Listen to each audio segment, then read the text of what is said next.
नमस्कार, जय महाराष्ट्र मित्रांनो. निर्धार कॉम्पिटेटिव्ह हब या यूट्यूब चॅनलमध्ये मी दिनेश गवई तुम्हा सर्वांचे हार्दिक स्वागत करतो. आपण चालू केलेली आहे महाराष्ट्राची railway group D express series आणि या सिरीजमध्ये आपण विज्ञान हा विषय बघत आहोत आणि विज्ञानामध्ये आपण भौतिकशास्त्र हा विषय चालू केलेला आहे. या चॅप्टरचे ऑलरेडी आपण 6 चॅप्टर या विषयाचे आपण 6 चॅप्टर घेतलेले आहेत. आज आपण 7वा चॅप्टर आपला ध्वनी अत्यंत महत्त्वाचा चॅप्टर आहे परीक्षेच्या दृष्टिकोनातून. कुठलीही तुम्ही परीक्षा द्या, रेल्वेची असेल, त्याचबरोबर तुम्ही सरळ सेवा असेल, MPSC असेल, UPSC असेल, त्या परीक्षेमध्ये तुम्हाला ध्वनी या चॅप्टरवरती 2 ते 3 प्रश्न तुम्हाला सहज पाहायला भेटतील. आणि ध्वनी हा चॅप्टर अत्यंत महत्त्वाचा आहे, त्याचे न्यूमेरिकलसुद्धा पेपरला विचारले जातात.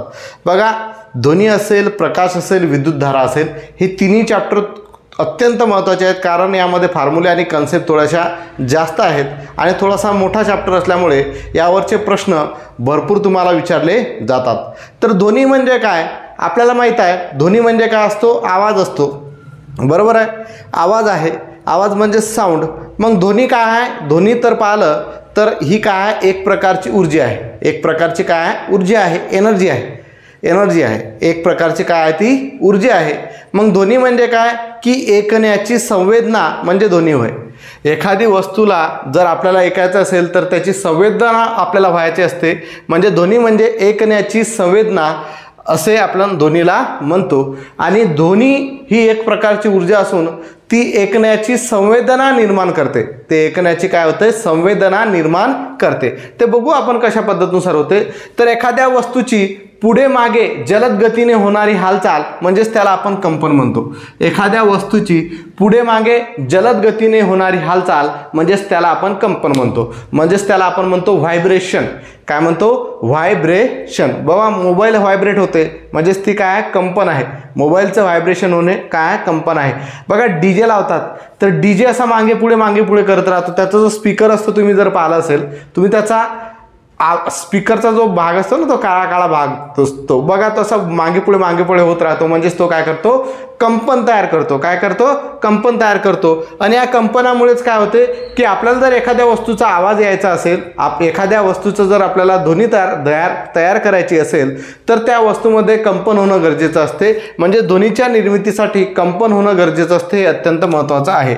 जर ध्वनी निर्माण करायचं असेल तर त्यासाठी आपल्याला एखाद्या वस्तूचं कंपन होणं गरजेचं असते. आणि कंपने आपल्याला दिसतातही आणि ते जाणवूही शकतात, बरोबर आहे. आता बघा, मोबाईल व्हायब्रेट करून जर तुम्ही खिशामध्ये ठेवला तर तुम्हाला दिसला आहे का तो व्हायब्रेट होत आहे, पण ते खरखर ते जो व्हायब्रेशनमुळे आपल्याला काय तो जाणवते, बरोबर आहे. व्हायब्रेशनमुळे तो आपल्याला काय जाणवते. म्हणजे कंपन आपल्याला दिसू शकतात. ज्यामध्ये तुम्हाला सांगितलं स्पीकरमध्ये असं मागे पुढे फास्टमध्ये ते होत राहते, तर ते काय? व्हायब्रेशन आहे आणि ते आपल्याला दिसते, बरोबर आहे. आणि काही गोष्टी आपल्याला कंपनाच्या जाणवतातही. म्हणजेच ध्वनीची निर्मिती होण्यासाठी कंपन होणे गरजेचे आहे, म्हणजे व्हायब्रेशन होणे गरजेचे आहे, अत्यंत महत्त्वाचे आहे. आता ज्या वस्तूमुळे ध्वनी निर्माण होतो त्याला ध्वनी स्रोत म्हणतात, म्हणजे साऊंड मीडियम. आता ज्या वस्तूमुळे ध्वनी निर्माण होतो त्याला आपण ध्वनी स्रोत म्हणतो. म्हणजे बघा, तबला घेतला आपण, तबल्याला जोपर्यंत वाजवलं नाही तोपर्यंत तो वाजेल काय? नाही. म्हणजे तबला काय झाला? ध्वनी स्रोत झाला. तो काय? वाजवण्यासाठी. आता मी जे बोलत आहे, माझा आवाज निघू राहिला माझ्याजवळून, बरोबर आहे. हा तुम्हाला ऐकू येत आहे, म्हणजे मी बोलू राहिलो, म्हणजे ध्वनी स्रोत कोण झाला? आता मी झालो. म्हणजे ज्यामधून तो आवाज येत आहे तो काय झाला? ध्वनी स्रोत झाला, बरोबर आहे. ज्या वस्तूमुळे ध्वनी निर्माण होतो त्याला आपण ध्वनी स्रोत म्हणतो, बरोबर आहे. गिटारमधून आवाज निघतो ते काय? ध्वनी स्रोत आहेत, बरोबर आहे. ध्वनी लहरींचे प्रसारण वेगवेगळ्या माध्यमातून वेगवेगळ्या वेगाने होते. आता ध्वनी जी आहे ही एक तरंग आहे. लहरी म्हणजेच काय? एक तरंग आहे. त्याला आपण अनुतरंग असं म्हणतो. काय म्हणतो? अनुतरंग, लॉन्जिट्युडिनल वेव्ह. ते काय आहे ते आपण पुढे बघूया. तर ध्वनी लहरींचे जे माध्यम आहे, प्रसारण आहे, हे वेगवेगळ्या माध्यमातून होत असते. ज्यामध्ये आपण पाहिलं स्थायू, द्रव आणि वायू, बरोबर आहे. स्थायू म्हणजे काय? एक विशिष्ट प्रकार आहे. प्रकार म्हणजे ज्याला विशिष्ट आकार असतो आणि आकारमान. आणि द्रवला काय? विशिष्ट आकार नसतो. आणि वायूला तर बिलकुलच आकार नसतो. म्हणजेच ते काय? आपण डोळ्याने पाहू शकत नाही वायू, बरोबर आहे. आता या ध्वनिलहरींचे प्रसारण होण्यासाठी वेगवेगळ्या माध्यमातून वेगवेगळ्या वेगाने होते. तर जर ध्वनिलहरींचं प्रसारण करायचं आहे तर सर्वात जास्त वेग हा स्थायूमध्ये असतो, त्यापेक्षा कमी वेग हा द्रवामध्ये असतो आणि त्यापेक्षा कमी वेग वायूमध्ये असतो. म्हणजे ध्वनी जर आपल्याला प्रसारण करायचं असेल तर दोन स्थायी वस्तू जर जवळ असतील तर त्यामध्ये जास्त वेगाने होईल, द्रव वस्तू जर असतील तर त्यामध्ये कमी वेगाने होईल स्थायूपेक्षा, आणि वायू जर असेल तर या दोघांपेक्षा कमी वेगाने होईल. म्हणजे ध्वनी प्रसारणाचा वेग स्थायूंमध्ये जास्त असतो आणि सर्वात कमी जो आहे तो कशामध्ये असतो, वायूमध्ये. हा डायरेक्ट प्रश्न विचारलेला आहे.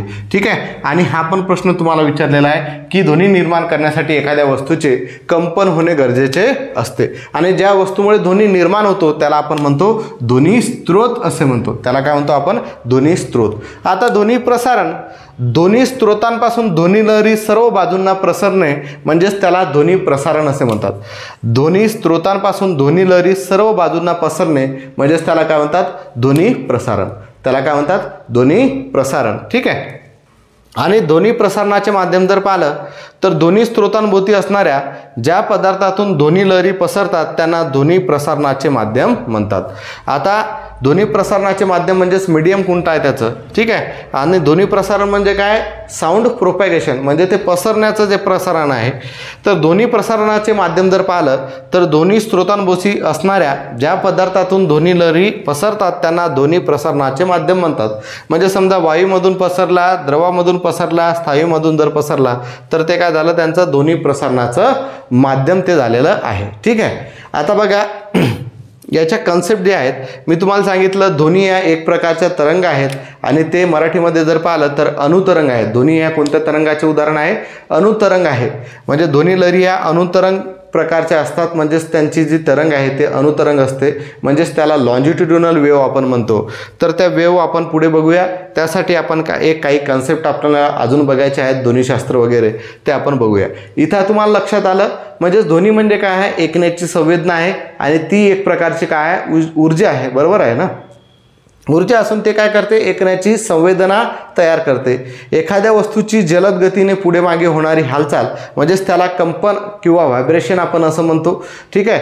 आणि कंपनीही जाणवू शकतात आणि दिसूही शकतात. बरोबर आहे. जर आपल्याला ध्वनी निर्माण करायचा असेल तर ध्वनीची निर्मिती होण्यासाठी कंपन होणे गरजेचे आहे. जर कंपन झालं तरच आपल्याला आवाज ऐकू येईल आणि कंपन नाही झालं तर आवाज बंद होईल, हे लक्षात घ्या. त्यानंतर ज्या वस्तूमुळे ध्वनी निर्माण होतो त्याला आपण काय म्हणतो, ध्वनी स्त्रोत म्हणतो. आणि ध्वनिलहरींचे प्रसारण वेगवेगळ्या माध्यमातून वेगवेगळ्या वेगाने होते. स्थायूमध्ये ते सर्वात जास्त होते, त्यापेक्षा कमी द्रव आणि त्यापेक्षा कमी वायूमध्ये होते. ध्वनी प्रसारण, ध्वनी स्त्रोतांपासून ध्वनिलहरी सर्व बाजूंना पसरणे म्हणजेच ध्वनी प्रसारण होय. त्यालाच साऊंड प्रोपॅगेशन असे आपण म्हणतो. ध्वनी प्रसारणांचे माध्यम जर पाहिलं तर ध्वनी स्त्रोतांभोवती असणाऱ्या ज्या पदार्थातून ध्वनिलहरी पसरतात त्यांना ध्वनी प्रसारणाचे माध्यम असे म्हणतात. आता हे कन्सेप्ट आपण बघूया, ध्वनी प्रसारण आणि ध्वनी प्रसारणाचे माध्यम. ठीक आहे. लक्षात द्या, थोडंसं वेगळं आहे. रट्टा मारल्यापेक्षा समजून जर घेतलं तर क्लिअर होऊन जाईल. तर समजा बघा, हा साऊंड आपण लावलेला आहे. बरोबर आहे. अशा प्रकारचा एक मोठा साऊंड असला, डीजेचा साऊंड लावला, त्यामध्ये गोल असते आहे ना, आणि मागे चुंबक असते. हा लावला की हा व्हायब्रेट करत राहतो. बरोबर आहे. आता हा व्हायब्रेट केल्यामुळे आपण काय म्हटलं, ध्वनी प्रसारण होण्यासाठी कंपन होणे गरजेचं आहे, म्हणजेच यामध्ये कंपन होते. आता बघा, याच्या शेजारी जर काही नसेल तर काय आहे, वायू आहे ना. आणि त्याचे जे कण आहेत हे डोळ्याने दिसतात का, बारीक बारीक कण असतात, त्याचे बारीक बारीक कण असतात. डोळ्याने दिसतात का ते, हवा आपण जाणवू शकतो पण डोळ्याने पाहू शकतो का, नाही, आहे ना. तर या डीजेच्या शेजारी असे बारीक बारीक वायूचे कण असतात, ते आपण डोळ्याने पाहू शकत नाही. तर हे काय झालं, ध्वनी प्रसारणाचं काय झालं, माध्यम झालं. आणि ज्यामधून ध्वनी तयार होतो त्याला काय म्हणतात, ध्वनी स्त्रोत म्हणतात. म्हणजे हा जो साऊंड झाला हा काय झाला, ध्वनी स्त्रोत झाला. आणि प्रसारण कुठून होत राहिलं, याच्यामधूनच होऊ राहिलं, ध्वनीचं प्रसारण होऊ राहिलं. आणि कशाच्या माध्यमातून होऊ राहिलं, वायूमध्ये. आता बघा, ध्वनीचं प्रसारण होते. आता हा जो पार्टिकल आहे या ध्वनी प्रसारणामुळे इकडे येतो, परत मागे येतो, इकडे येतो, परत मागे येतो. ठीक आहे. हा म्हणजे मागे पुढे होऊ राहिला. परत हा जो पार्टिकल आहे इथला, हा इकडे जातो, इकडे येतो, इकडे जातो, इकडे येतो, परत हा जो पार्टिकल आहे इकडे जातो इकडे येतो, समजा इथं कण असेल, परत हा पार्टिकल आहे इकडे जातो इकडे येतो, म्हणजे हा पार्टिकल डायरेक्टली इकडे राहिला का नाही, हा पार्टिकल याला संवेदना देऊ राहिला परत रिटर्न येऊ राहिला, हा पार्टिकल इथला याला संवेदना देऊ राहिला परत इथं रिटर्न येऊ राहिला, हा पार्टिकल याला संवेदना देऊ राहिला परत इथं रिटर्न येऊ राहिला, हा पार्टिकल याला संवेदना देऊ राहिला परत इथे रिटर्न येऊ राहिला. समजा इथे एक व्यक्ती आहे, त्याचा हा कान आहे, समजा हा त्याचा कान आहे, हा एक व्यक्ती आहे, ठीक आहे. परत इथं एक पार्टिकल असेल, इथे येईल परत मागे जाईल संवेदना देईल, परत इकडे येईल इकडे परत मागे येईल, आणि या कानाचे जवळ पडदा असतो, कानामध्ये पडदा असतो बरोबर आहे, तो पण कंपन होतो बरोबर आहे. या कानाच्या पडद्यावर जाऊन तो थांबेल आणि तिथं परत तो कंपन तयार करेल आणि त्या कंपनामुळे आपल्याला काय येईल, आवाज येईल. ही कन्सेप्ट आहे आपल्या ध्वनीची, ही कन्सेप्ट काय आहे ध्वनीची. म्हणजे हे पार्टिकल्स आहेत हवेच्या मार्फत चालले, जर इथं काही दुसरं माध्यम नसेल, द्रव नसेल किंवा स्थायू जर नसेल, तर या हवेमध्ये काय बारीक बारीक कण असतात, त्यांचं विस्थापन होते, विस्थापन होते म्हणजेच त्यांचं कंपन होते पुढे मागे जलद गतीने बरोबर आहे. तर कंपन झाल्यामुळे हे पुढे मागे करून दुसऱ्या कणाला ते कंपन तयार करतात, तिसऱ्या कणाला असं करता त्या माध्यमांपर्यंत पोहोचतात. मग कानाजवळ जर आलं तर कानावरती आपला पडदा असतो, पडद्याला ते स्पर्श करून त्यामध्ये कंपन तयार करतात आणि त्या कंपनामुळे आपल्याला काय येतो, आवाज येतो. ठीक आहे, तर या गोष्टी अशा पद्धतीनुसार आहेत. तर आपण आता ध्वनीशास्त्र काय आहे ते बघूया. ही कन्सेप्ट समजली, जर व्यवस्थित समजत असेल तर खरंच या व्हिडिओला लाईक करसाल, शेअर करसाल आणि निर्धार कॉम्पिटेटिव्ह हब या यूट्यूब चॅनलला सबस्क्राईब करसाल. आणि बघा, ज्या विद्यार्थ्यांनी आपली रेल्वे ग्रुप डी ची बॅच जॉईन केलेली नाही आहे त्यांनी जॉईन करून घ्यायची आहे. कशी जॉईन करायची, आपल्या निर्धार कॉम्पिटेटिव्ह हबमधला कुठलाही व्हिडिओ जर ओपन केला तर तुम्हाला निर्धार कॉम्पिटेटिव्ह हब या यूट्यूब चॅनलच्या नावाच्या शेजारी जॉईन नावाचा ऑप्शन भेटेल. त्यावरती जर तुम्ही गेले तर तुम्हाला खाली सिल्वर, गोल्ड आणि डायमंड नावाच्या 3 लेवल दिसतील. त्यामध्ये तुम्ही गोल्ड बॅच घ्यायची आहे 299 रुपये प्रति महिना. 299 रुपये प्रति महिनावाली गोल्ड बॅच तुम्ही घेऊन टाका, म्हणजे तुम्हाला आतापर्यंत जे झालेले लेक्चर आहेत ते तुम्हाला सर्व दिसतील. आणि त्या लेक्चरमध्ये आपण फिजिक्सचे न्यूमेरिकलसुद्धा घेतलेले आहेत. ठीक आहे, तर पुढे बघूया आपण ध्वनीशास्त्र. ओके, पुढे आपण बघूया ध्वनीशास्त्र. ध्वनीशास्त्र कशाला म्हणतात, तर ध्वनी, नाद, आवाजाची निर्मिती, प्रसारण आणि त्यांचे परिणाम याबद्दलचे विज्ञान म्हणजे काय असते, ध्वनीशास्त्र असते. ध्वनी असेल, नाद असेल, आवाजाची निर्मिती, त्यांचे प्रसारण कसे होते आणि त्यांचे परिणाम काय होतात याबद्दलचे जे विज्ञान आहे त्याला आपण काय म्हणतो, ध्वनीशास्त्र असं म्हणतो. तर आवाजाची जी तीव्रता आहे हे डेसिबल म्हणजेच डीबी या एककामध्ये मोजली जाते. तर आवाजाची जी तीव्रता आहे म्हणजेच इंटेन्सिटी आहे ही जी आहे हे कशामध्ये मोजतात, तर डेसिबल या एककामध्ये मोजतात. अत्यंत महत्त्वाचा पॉईंट आहे. ठीक आहे, आता बघा, आपल्या घशातील स्वर यंत्रामध्ये असणाऱ्या ध्वनितंतूच्या कंपनामुळे ध्वनी निर्माण होतो. आता आपल्या घशामध्ये स्वर यंत्र असतात. स्वर यंत्र म्हणजे बघा, हा पार्ट आहे, इथं दोन्ही साईडला स्वर यंत्र आहेत. हे जे दिसतात ना हे स्वर यंत्र, म्हणजेच त्याला आपण व्होकल कॉर्ड म्हणतो. काय म्हणतो, व्होकल कॉर्ड असतो. याच्यामध्ये असतात ध्वनितंतू किंवा स्वरतंतू. काय असतात, याच्यामध्ये बारीक बारीक असतात ध्वनितंतू किंवा स्वरतंतू, आणि त्यांच्या कंपन्यामुळे काय होतं, ध्वनी निर्माण होतो. हे तुम्ही लक्षात ठेवायचं आहे. आता जो स्वरतंतू आहे ते आपण पुढे बघूया, स्वरतंतू कसा असतो पुढे आपण बघूया. बघा, पुरुषांमध्ये जे स्वरतंतू आहे यांची लांबी 20 मिलीमीटर असते, स्त्रियांमध्ये यांची लांबी कमी असते, 15 मिलीमीटर असते, आणि लहान मुलांमध्ये यांची लांबी अजून लहान असते. त्यामुळे आपल्याला पुरुष, स्त्रिया आणि लहान मुलांच्या आवाजामध्ये वेगवेगळ्या पट्टीचा असतो. तुम्ही बघा, लहानपणी लहान मुलांचा आवाज ओळखू येतो आणि मोठे झाल्यानंतर आपण म्हणतो तुम्हाला कंठ फुटला. कंठ फुटला म्हणजे काय, त्याची आवाजाची जी पट्टी आहे ती वेगळी आता झालेली आहे. बरोबर आहे, म्हणजे जी स्वरतंतूची लांबी जी आहे ती आता त्याची वाढते. बरोबर आहे ना. म्हणजे अशा पद्धतीनुसार स्त्रियांचा आवाज थोडासा नाजूक असतो, म्हणजे ते कमी पट्टीचा असतो. बरोबर आहे, म्हणजे त्याची स्वरतंतांची लांबी नेहमीच काय असते, कमी असते, 15 मिलीमीटरच्या जवळपास असते. आणि पुरुषांची जी स्वरतंतांची लांबी असते ते 20 मिलीमीटरच्या जवळपास असते. आता आपण बघूया की स्वरतंतू म्हणजे काय. मी तुम्हाला सांगितलं व्होकल कॉर्ड, याला स्वर यंत्र म्हणतात. काय म्हणतात, स्वर यंत्र. आणि त्यामध्ये स्वरतंतू किंवा ध्वनितंतू असतात आणि त्यांच्या कंपनामुळे आवाज तयार होतो. बरोबर आहे, त्यांच्या कंपनामुळे काय होतो, आवाज तयार होतो. जो मी आपली गोष्ट करू राहिलो, ह्युमन बिईंगची, माणसाची, माणूस, स्त्रिया, पुरुष, लहान मुलं सगळ्यांची गोष्ट करू राहिलो. आता यामध्ये बघा, हा एक व्यक्ती आहे. कोणासारखा दिसू राहिला रे, कोणासारखाही दिसू द्या, जाऊ द्या. ठीक आहे, आता बघा, हा त्याचं तोंड जर म्हटलं तर तो असा अन्न गिळतो. बरोबर आहे, असा तो अन्न खातो. हे दात फात असेल, चावलच किंवा गिळत असेल डायरेक्ट. काही लोकांना जेवणाची फार घाई असते, डायरेक्ट 2 घास असे चघळले की डायरेक्ट पोटात, ठीक आहे. तर अन्न असा तो गिळू राहिला. आता बघा, अन्न गिळताना एक झळप असते इथं, झळप, त्याला अधिस्वरद्वार म्हणतात. काय म्हणतात? अधिस्वरद्वार. आता हे झळप जी आहे हे तुम्हाला दिसत आहे ब्ल्यू कलरमध्ये, ही जी मी डार्क केलेली आहे, तर याला अधिस्वरद्वार म्हणतात. ही झळप काय करते? श्वासनलिकेचा मार्ग, जेव्हा आपण अन्न गिळत असतो ना, तेव्हा ही श्वासनलिकेचा मार्ग जो आहे तो बंद करते. आता का बरं बंद करते? लक्षात घ्या, का बरं बंद करते. आता बघा, तुम्ही जेवण करताना आपल्याला हिचकी लागते. काय लागते? हिचकी लागते. तर आपण काय म्हणतो की आपली कोणीतरी आठवण काढत असेल, बरोबर आहे. म्हणजे काय होते बघा, जेवण करताना जेव्हा आपण अन्न गिळत असतो त्यावेळेस अन्नाचा काही कण या अन्ननलिकेमध्ये न जाता, इथं काय आहे? अन्ननलिका आहे, हे लाल, कुठली? ब्लॅक कलरची अन्ननलिका आहे, आणि त्याच्या शेजारची लाल कलरची काय आहे? श्वासनलिका आहे, बरोबर आहे. अन्न गिळताना हे झळपेमधून कधी कधी काय होतं, व्यवस्थित झाकल्याने गेल्यामुळे श्वासनलिका काय होते, बोलत असतो आपण, आणि त्यामुळे श्वासनलिका झाकल्या जात नाही व्यवस्थित.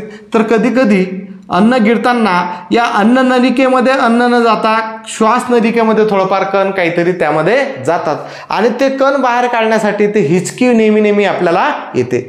तर ती हिचकी कशामुळे येते? तर जेव्हा आपण अन्न गिळतो तेव्हा अन्नाचा काही जर कण हा अन्ननलिकेमध्ये न जाता जर तो श्वासनलिकेमध्ये गेला तर तो बाहेर काढण्यासाठी आपल्याला नेहमी हिचकी येते, आणि आपण म्हणतो की कोणीतरी आपली आठवण काढत असेल. तर ह्या गोष्टी काय आहेत? एकदम चुकीच्या आहेत. आता तुम्ही म्हणसाल की सर, आपण जेवतानाच हिचकी येत नाही, कधी कधी आपण नॉर्मलमध्ये असं जर बोलत असू त्यावेळेस सुद्धा हिचकी येते. तर बघा, आपण काय करतो, ऑक्सिजन आपल्या शरीरामध्ये घेतो आणि कार्बन डायऑक्साईड शरीरामधून सोडतो. तर आपण काय करतो, श्वासोच्छवास घेत असतो, बरोबर आहे, श्वसन करत असतो, श्वसन ही क्रिया करत असतो. तर श्वसन करताना ऑक्सिजन आपल्या नाकाद्वारे आतमध्ये घेताना ऑक्सिजनमध्ये जर एखादा बारीक पार्टिकल कुठला असेल, कण असेल, तर तो कण आतमध्ये जाताना तर तो अन्ननलिकेमध्ये न जाता श्वासनलिकेमध्ये अडकता, अन्ननलिकेमध्ये जाणारच नाही, तो श्वासनलिकेमध्येच जाईल, कारण आपण ऑक्सिजन आतमध्ये घेत आहे. तर तो कण, एखादा जर वेगळा कण आपल्या नाकातून जर गेला तर तो जर श्वासनलिकेमध्ये गेला, त्यामुळे सुद्धा आपल्याला हिचकी येते. तर या गोष्टी आहेत हिचकी येण्याच्या, ठीक आहे. तर हे अधिस्वरद्वार काय करते? हे काय करते, जेव्हा आपण अन्न गिळत असतो त्यावेळेस ते श्वसनदाराचा मार्ग जो आहे, श्वासनलिकेचा मार्ग बंद करते, आणि जे पूर्ण अन्न आहे ते आपल्या अन्ननलिकेमध्ये जाते, ठीक आहे. त्याच्या शेजारी बघा बारीक एक स्वरतंतू असतात, दोन्ही साईडला असतात, इकडून आणि इकडून दोन्ही इकडे असेल स्वरतंतू असतात. आणि हा कशाचा भाग आहे? स्वर यंत्राचा भाग आहे, ज्याला व्होकल कॉर्ड आपण असं म्हटलं. स्वरतंतू असतात, बरोबर आहे ना. या स्वरतंतूच्या कंपनामुळे आवाज निर्माण होतो, एकदम लक्षात ठेवून घ्या. त्याला ध्वनितंतू किंवा स्वरतंतू असे म्हणतात, ठीक आहे. आता बघा, याच्या शेजारी तुम्हाला अन्ननलिका भेटेल, आणि त्याच्या शेजारी लाल कलरमध्ये तुम्हाला श्वासनलिका दिसेल. तर अशा पद्धतीनुसार आपला हा आतला पार्ट असतो. श्वासनलिकेचं काम काय? श्वास घेणे. अन्नाचं नलिकेचं काम आहे अन्न आतमध्ये शरीरापर्यंत पोहोचवणे. अधिस्वरद्वार कशाला म्हणतात? जी अशी एक द्वार आहे किंवा अशी एक झळप आहे, जे अन्न आपण गिळताना आपलं श्वासनलिकेचं द्वार जे आहे, तो भाग जो आहे ते बंद करते किंवा झाकला जाते, त्याला अधिस्वरद्वार म्हणतात. स्वरतंतू दोन्ही साईडला 2 असतात, व्होकल कॉर्डला त्याला आपण काय म्हणतो? स्वरयंत्र म्हणतो. तर दोन्ही साईडला 2 स्वरतंतू असतात, आणि या स्वरतंतूमुळे काय होते? कंपन तयार होते, आणि कंपन तयार झाल्यामुळे आपल्याला आवाज येतो. तर अशा पद्धतीनुसार आपल्याला आपला जो आवाज आहे अशा पद्धतीनुसार निघतो, हे लक्षात ठेवायचं आहे. आता आपण पूर्वाला सांगितलं की ध्वनी एक प्रकारचा तरंग आहेत, आणि ते कोणत्या तरंग आहेत? अनुतरंग आहेत, लॉन्जिट्युडिनल वेव्ह आहेत. मग या तरंग म्हणजे काय? तर 2 प्रकारचे तरंग असतात, एक असतो अनुतरंग आणि एक असतो अवतरंग. एक असतात ट्रान्सफर वेव्ह आणि दुसरं असतं लॉन्जिट्युडिनल वेव्ह. तर हे कशा पद्धतीनुसार असतात हे आपण बघून घेऊया. त्यामध्ये आपल्या काही कन्सेप्ट क्लिअर होतील. त्यामध्ये असेल तरंग लांबी असेल, त्यामध्ये असेल आयाम म्हणजेच ॲम्प्लिट्यूड असेल, आणि त्यामध्येच आपली फ्रिक्वेन्सी असेल. हे पण या गोष्टीमध्ये क्लिअर तुमच्या होतील, ठीक आहे. तर पुढे बघूया ते वेव्ह जे असतात तर ते कुठल्या पद्धतीनुसार असतात, ते कसे आपण ओळखतो, ठीक आहे. तर आपण पाहिलं की ध्वनी तरंग कोणत्या प्रकारचं उदाहरण आहे?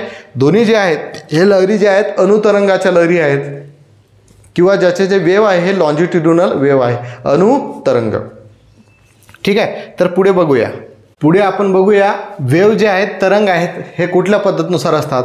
तर आपण आधीच सांगितलं, हा अत्यंत महत्त्वाचा पॉईंट आहे की ध्वनी लहरी जे आहेत हे अनुतरंग आहेत, ध्वनी लहरी जे आहेत ह्या लॉन्जिट्युडिनल वेव्ह आहेत. मग लॉन्जिट्युडिनल वेव्ह म्हणजे काय? तर अनुतरंग, त्यालाच आपण लॉन्जिट्युडिनल वेव्ह म्हणतो. ज्या तरंगात कणांची हालचाल पुढे मागे, कणांची हालचाल प्रसारणाच्या दिशेशी पुढे मागे समांतर होते त्यांना अणुतरंग म्हणतात। याचं उदाहरण आहे ध्वनी तरंग। ज्या तरंगात कणांची हालचाल प्रसारणाच्या दिशेशी पुढे आणि मागे समांतर होते त्यांना अणुतरंग म्हणतात।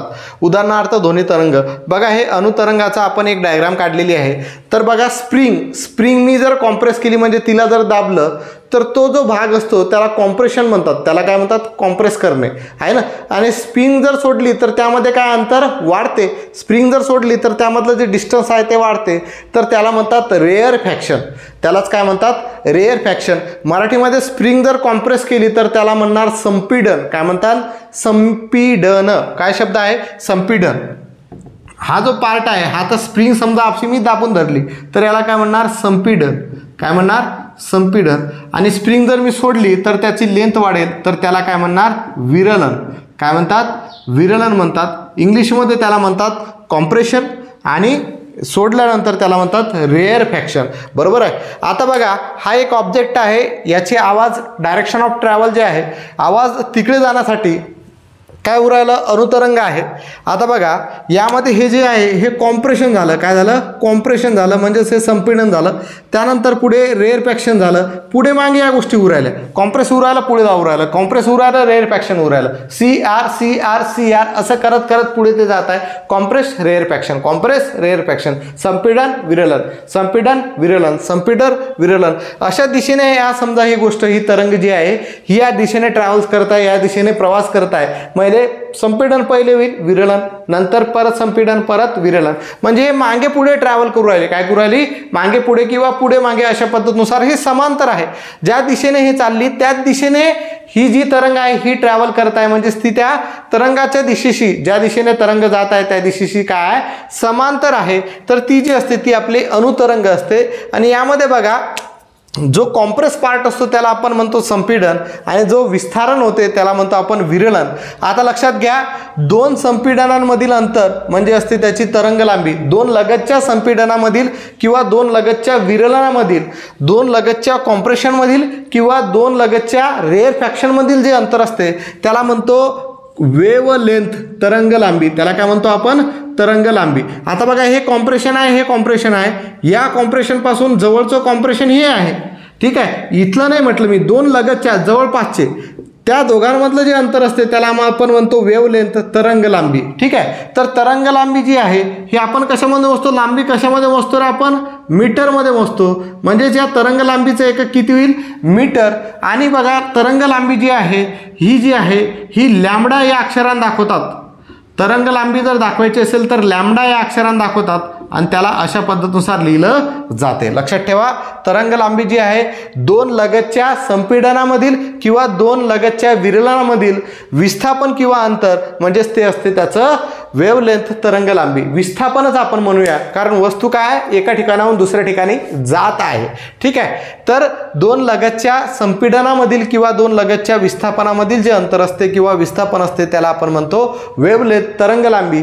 तरंग लांबी मीटर या एककामध्ये मोजली जाते आणि त्याला लॅम्बडा या ग्रीक अक्षराने त्याला दर्शवलं जाते। आता बघा फ्रिक्वेन्सी म्हणजेच आवृत्ती, फ्रिक्वेन्सीचं एकक काय, हर्ट्ज आहे, काय, हर्ट्ज। आता फ्रिक्वेन्सी म्हणजे काय की एका सेकंदामध्ये हे किती कॉम्प्रेस करते, एका सेकंदामध्ये किती कॉम्प्रेस करते किंवा एका सेकंदामध्ये किती ते रेअर फॅक्शन करते, तर त्याला आपण म्हणतो आवृत्ती, त्याला आपण काय म्हणतो, आवृत्ती असं म्हणतो, त्याला आपण काय म्हणतो, आवृत्ती असं म्हणतो, त्यालाच आपण फ्रिक्वेन्सी असं म्हणतो, काय म्हणतो, फ्रिक्वेन्सी असे म्हणतो।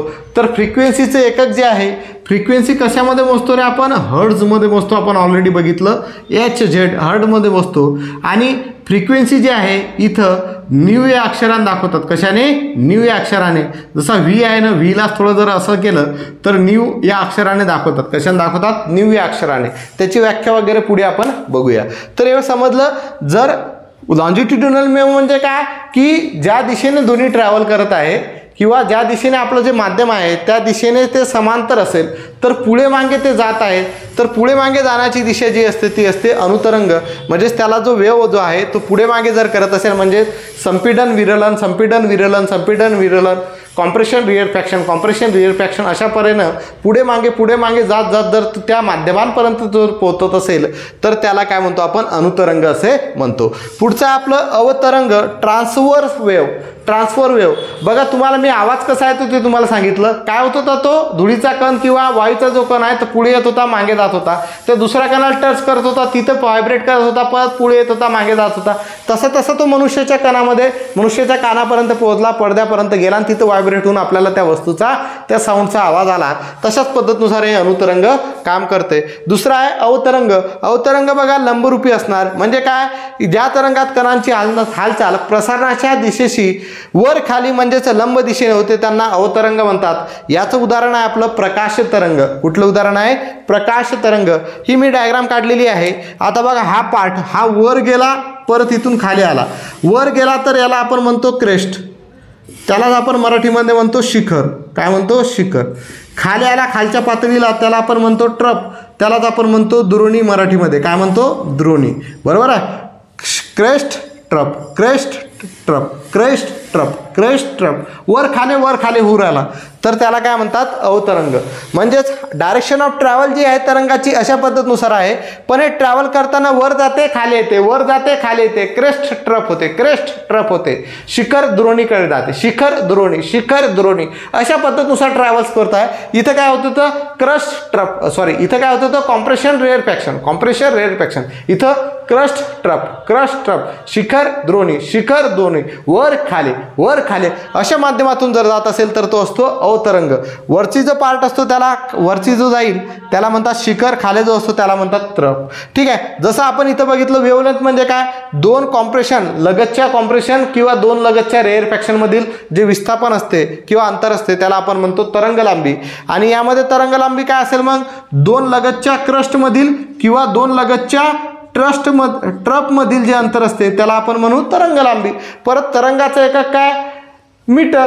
तरंग कशामध्ये मोजतात, मीटरमध्ये मोजतात. आणि ते कशाने दाखवतात, लॅम्बडा अक्षरने, या लॅम्बडा अक्षरने. बरोबर आहे. यामध्ये तुम्हाला आयाम पाहायला भेटेल. म्हणजे एका स्थितीपासून जर तुम्ही तो उच्च पातळीवरती कितीपर्यंत गेला, ठीक आहे, तो आवाज जो आहे किंवा ते माध्यम जे आहे ते कुठपर्यंत पोहोचते, तर या पॉईंटपासून समजा हा जर मेन पॉईंट असेल, मध्यभाग असेल, या पॉईंटपासून तो इथपर्यंत जर गेला तर त्याला म्हणतात आयाम. आणि हे ॲम्प्लिट्यूड इंग्लिशमध्ये म्हणतात. आणि हा कॅपिटल ए या अक्षराने आपण दर्शवतो, कॅपिटल ए या अक्षराने आपण दर्शवतो, कॅपिटल ए या अक्षराने आपण दर्शवतो. ठीक आहे. तर अशा पद्धतीनुसार या तरंग होतात. ध्वनी लहरी जी आहेत हे लॉन्जिट्युडिनल वेव्हचं उदाहरण आहे. म्हणजेच ध्वनी लहरी हे अनुतरंग असतात आणि प्रकाश तरंग हे अवतरंग असतात, ट्रान्सफर वेव्ह असतात. ध्वनी लहरीमध्ये, अनुतरंगामध्ये संपीडन आणि विरलन असते. तर संपीडनमध्ये बघा याची घनता जी आहे ती खूप जास्त आहे, म्हणजे एकाच ठिकाणावर भरपूर जास्त आहे. आणि यामध्ये प्रेशर पण असेल, स्प्रिंग दाबून धरली म्हणजे प्रेशर त्यामध्ये जास्त असते. म्हणजे कॉम्प्रेशनमध्ये म्हणजे संपीडनामध्ये प्रेशर आणि दाब, प्रेशर म्हणजे दाब आणि घनता म्हणजे डेन्सिटी ही जास्त असते. आणि ॲज कम्पेरेटिव्ह रेअर फॅक्शनमध्ये प्रेशर आणि दाब कॉम्प्रेशनपेक्षा कमी असतो. ठीक आहे. या गोष्टी आपण बघितल्या. ही दोन्ही तरंगाची काय आहेत, वैशिष्ट्ये आहेत. तरंग लांबी लक्षात ठेवा, दोन संपीडनामधील, लगतच्या संपीडनामधील किंवा दोन लगतच्या विरलनामधील जे अंतर असते त्याला आपण काय म्हणतो, काय म्हणतो आपण त्याला तरंग लांबी असे म्हणतो. ठीक आहे. फ्रिक्वेन्सी तुम्हाला सांगितलं, फ्रिक्वेन्सी आपण कशामध्ये मोजतो, हर्ट्झ या एककामध्ये आपण मोजतो. आणि त्यासाठी ग्रीक अल्फाबेट्स न्यू या अक्षराने ते दर्शवतात. फ्रिक्वेन्सी कशाने दर्शवतात, न्यू या अक्षराने दर्शवतात. त्याचं चिन्ह आहे बघा हे. ठीक आहे. ॲम्प्लिट्यूड कशाने दर्शवतात, कॅपिटल ए या अक्षराने दर्शवतात. ठीक आहे. ॲम्प्लिट्यूड कशामध्ये मोजतात ते नाही विचारलं तुम्हाला. ॲम्प्लिट्यूड कशाने दर्शवतात, कॅपिटल एने. तरंग लांबी कशामध्ये मोजतात, मीटरमध्ये. कशाने दर्शवतात, लॅम्बडा या अक्षराने. नाहीतर तुम्ही लिसाल मीटरमध्ये, लॅम्बडामध्ये मोजतात, लॅम्बडामध्ये मोजत नाही आहे. तर तरंगलांबी दर्शवण्यासाठी लॅम्बडा हे काय त्याचं चिन्ह आहे. बरोबर आहे. त्याच पद्धतीनुसार फ्रिक्वेन्सी दर्शवण्यासाठी न्यू जे आहे हे त्याचं चिन्ह आहे. आणि पण फ्रिक्वेन्सी कशामध्ये मोजतात, हर्ट्झमध्ये मोजतात. त्यांच्या व्याख्या आणि पुढे काही कन्सेप्ट आहेत, पिच वगैरे, त्यानंतर भरपूर यामध्ये कन्सेप्ट आहेत. ते आपण उद्याच्या लेक्चरमध्ये बघूया। आजच्या लेक्चरमध्ये आपण इथंच थांबूया। जर तुम्हाला हे आजचं लेक्चर आवडलं असेल तर नक्कीच या व्हिडिओला लाईक करा, शेअर करा आणि निर्धार कॉम्पिटेटिव्ह हब या यूट्यूब चॅनलला सबस्क्राईब करा। बघा, हा चॅप्टर अत्यंत महत्त्वाचा आहे, तुम्हाला आधीच सांगितलं, आणि या चॅप्टरच्या कन्सेप्ट क्लिअर असतील तर तुम्हाला समजायला सोपं होणार आहे। त्यामुळे अत्यंत व्यवस्थित लक्ष देऊन हा चॅप्टर आपण क्लिअर करणार आहोत। याला 2 दिवस लागले, 3 दिवस लागले तर काही फरक पडणार नाही। हे जे 3 चॅप्टर आहेत, दोन्ही जर असेल, प्रकाश असेल आणि विद्युतधारा असेल, हे थोडेसे लेंदी चॅप्टर म्हणता येईल। लेंदी नाही म्हणता येत, इझी आहेत, पण त्याची कन्सेप्ट आपल्या लक्षात येत नाही। कन्सेप्ट जर क्लिअर नसेल तर पाठ करून हा भौतिकशास्त्र हा विषय होत नाही। त्यामुळे तुम्हाला कन्सेप्ट महत्त्वाची आहे। कन्सेप्ट जर असेल तर तुम्ही ते क्लिअर करू शकता, ठीक आहे। तुम्हाला व्याख्या पाठ करण्याची गरज राहणार नाही, ठीक आहे। आणि तुम्हाला मी आधी सांगितलं, ज्या विद्यार्थ्यांनी बॅच जॉईन केलेली नसेल त्यांनी बॅच जॉईन करा।